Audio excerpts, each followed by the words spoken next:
এই চ্যানেলে সম্প্রচারিত সকল খবরই সচেতনতামূলক এবং শিক্ষণীয়, কোনো কিছুই প্রভাবিত নয়। 72 ঘন্টা পেরিয়ে যাওয়ার পরও এখনো পর্যন্ত অধরা অভিযুক্ত। মূল অভিযুক্তদের গ্রেপ্তার না করে বাড়ির লোকেদের থানায় তুলে নিয়ে গিয়ে মানসিক ও শারীরিক অত্যাচার চালাচ্ছে পুলিশ, এমনটাই অভিযোগ করেছে এবং পরিবারের তরফ থেকে পুলিশের কাছে এমনই অভিযোগ কিন্তু দায়ের করা হয়েছে। পরিবারের সদস্য উমেশ মণ্ডলকে আটক করে রেখেছে পুলিশ, আসল দোষীদের আড়াল করছে। মৃতার পরিবার এমনটাই জানাচ্ছে, গত বুধবার থেকে নিখোঁজ ছিল ন্যাজাটের এক স্কুল ছাত্রী। তারপর শনিবার ওই পরিবারের একটি গোয়াল ঘরের সামনের পুকুর থেকে হাত পা বাঁধা অবস্থায় ওই যুবতীর মৃতদেহ উদ্ধার হয়। শনিবার সকালে ওই মৃতদেহ উদ্ধারের পর পরিবারের পক্ষ থেকে দাবি করা হয় তাদের ধর্ষণ করে খুন করা হয়েছে। এই ঘটনায় প্রায় 72 ঘন্টা পেরিয়ে গেলেও এখনো পর্যন্ত মূল অভিযুক্ত অধরা বলেই জানা গিয়েছে।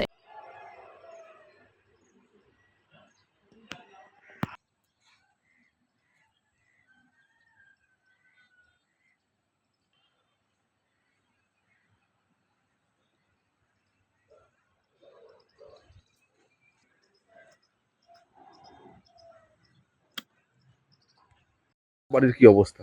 আমাদের বাড়ির অবস্থা খুবই খারাপ। পুলিশ তো কোনো রকম ভীষণ অসহযোগিতা করছে। প্রথম দিকে তো এত নাটকবাজি করেছে সে ধারণার বিষয় না। বাড়িতেও সেই যেদিন আমরা আমার দাদা 7টার সময় গেছে, ও 3:30 থেকে নিখোঁজ। আমার দাদা গেছে 6টার সময় পুলিশের কাছে। আর পুলিশ কি করেছে, তাদেরকে 9টা পর্যন্ত বসিয়ে রেখেছে। তারপরে গিয়ে তাদের এফআইআর করতে চেয়েছে, এফআইআর করেনি, নিখোঁজ ডায়েরি লিখেছে।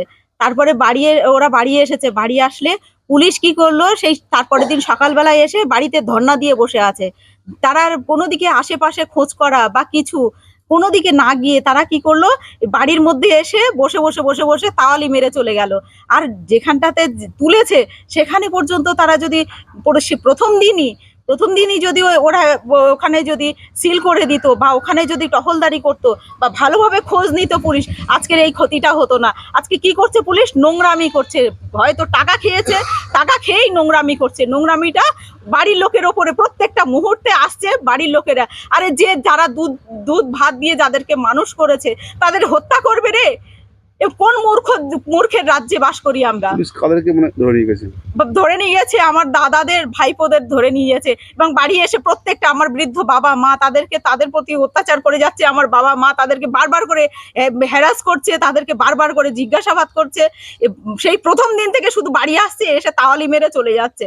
অথচ ওরা যে দোষী তাকে এক মুহূর্ত যাচ্ছে না তার কাছে গিয়ে যে ধরতে যাই আমরা বা কোনো রকম ইনিশিয়েটিভ নিয়ে। একটা কুকুর নিয়ে আসলো, নিয়ে এসে ওখানে একটুখানি ঘুরিয়ে টুরিয়ে নিয়ে বাড়ি এসে কুকুরটাকে ঘোরাচ্ছে।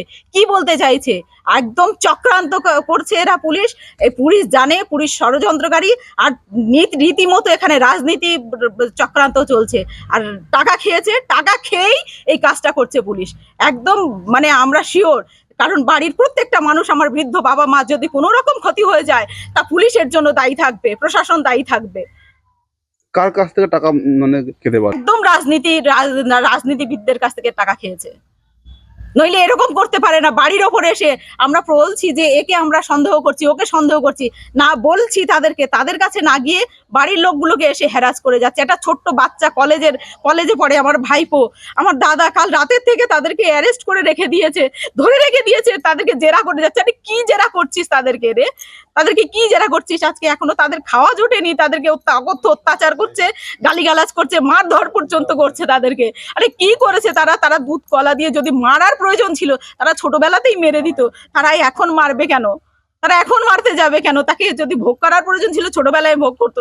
একদম ওরা জন্ম হয়েছে আমার বাড়িতে, তাদেরকে আমরা মানুষ করেছি, তাদেরকে পড়াশোনা শিখেছি। আপনারা জিজ্ঞেস করুন পাড়ায় কি অবস্থা। এখন আমরা যেভাবে পুলিশের উপর আস্থা রেখেছিলাম সেটা তো কোনো কাজ হচ্ছে না। পুলিশ এসে আমার বাড়িতে এসে আমার সঙ্গে গল্প গুজব করছে।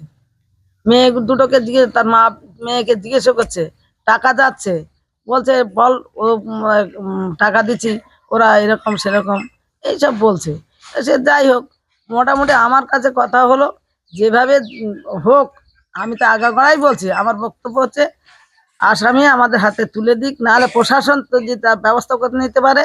আর যেন ক্ষতি খাতা না এরকম গ্রামে যেন না হয়, কি অন্য তো কোনো কোথাও যেন এরকম তবে নৃশংস ভাবে যেন মেয়েরা যেন অত্যাচারিত বা খুন যেন না হয়।